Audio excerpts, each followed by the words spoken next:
সালাম আলাইকুম। নাসির, ক্রিকেটার নাসির এবং তামিমার নিউজগুলো একসময় আমি যখন করতাম, আমার একটা ভিডিও সম্ভবত 1,20,00,000 মানুষ নাসির তামিমার এই নিউজটা দেখেছিলেন, আর প্রত্যেকটা ভিডিও 20-30 লক্ষ 40 লক্ষ মানুষ দেখেছেন। তো এটা একটা মার্কেট ডিমান্ড আছে। দীর্ঘদিন আমরা কথা বলেছিলাম বিষয় নিয়ে। আমরাও একটা লড়াই লড়েছিলাম, কার পক্ষে? রাকিবের পক্ষে। একজনকে তালাক দিয়ে আপনি আরেকজনকে বিয়ে করবেন আইনের চোখে, সমাজের চোখে, এটা সিস্টেম আছে। আপনার যদি কাউকে ভালো না লাগে, জীবন সঙ্গী যদি খারাপ হয়ে থাকে, তাকে তালাক দিবেন, ইসলাম সিদ্ধ আছে। আপনি অন্য কাউকে বিয়ে করবেন, তবে আগের স্বামীকে ডিভোর্স না দিয়া বা অন্যের বউ যিনি আছেন তাকে ডিভোর্স না করাইয়া নিজের বউ বানানোর যে খেলাটা, এই খেলায় ক্রিকেটার নাসির এবং তামিমার দীর্ঘ আইনি লড়াই শেষে, আর যিনি আইনজীবী আসলেন আমার ইশরাত আপা, ব্যক্তিগতভাবে ওনার সাথে আমার অনেক কথা হয়, সুপ্রিম কোর্টের আইনজীবী, এবং কি ক্রিকেটার নাসির এবং তামিমার মামলাটা রাকিবের পক্ষে তিনি লড়াই করছেন যেন একটা সুনিশ্চিত একটা শাস্তি হয় বা সর্বোচ্চ লেভেলে একটা শাস্তি হয়। তো ইশরাত আপা আমার আগে বলতেন, আমি বলতাম যে আপা দেখেন এটা আসলে কি ওই লেভেলে গিয়ে কোনো কিছু হবে? তো তিনি বলতেন যে নাইম ভাই আপনি একটু দেখেন, এটা আসলে একটা ভালো রায় আসবে।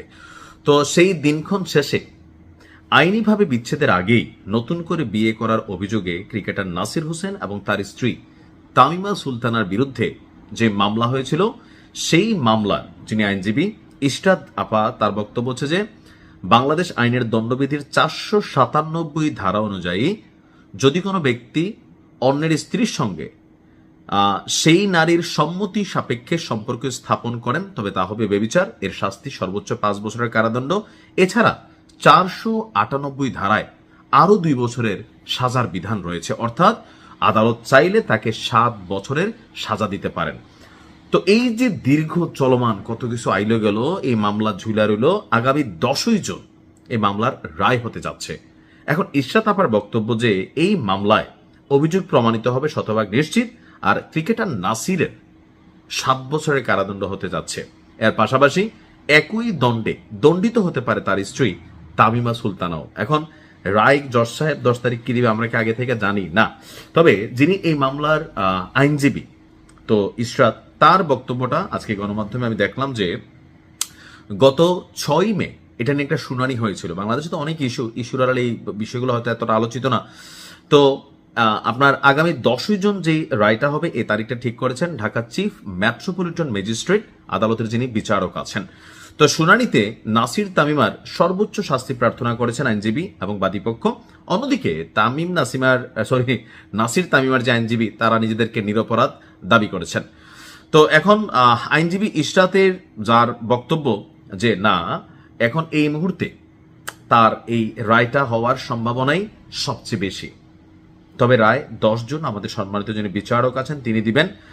2021 সালের 30 সেপ্টেম্বর যে মামলা হয়েছে, গত 5 বছর আমরা এটা নিয়ে একের পর এক ধারাবাহিক আপডেট দিয়েছি। তো আমার ধারণা যে আগামী 10ই জুন আমাদের যিনি সম্মানিত বিচারক আছেন তিনি 7 বছর না দিলেও একটা সাজা কিন্তু হবে নাসিরের। যদিও তাদের এখন একটা ফুটফুটে বাচ্চাও আছে। রাকিব তার নিজের জীবন শুরু করছে কিনা জানি না। রাকিবের একটা মেয়ে ছিল তুবা, রাকিবের সাথে আমার বেশ কয়েকবার কথা হয়েছে যখন এই নিউজগুলো আমরা করতাম। তো সবকিছু মিলিয়ে দেখা যাক 10ই জুন কি হয়। তবে আইনজীবী ইশরাতের বক্তব্য 7 বছরের সাজা নাসিরের হবে। এখন এটা জজ সাহেবের ইস্যু, তিনি 2 বছরও দিতে পারেন, 5 বছরও দিতে পারেন, বাট সর্বোচ্চ সাজা হবে। ভালো থাকুন, আসসালামু আলাইকুম।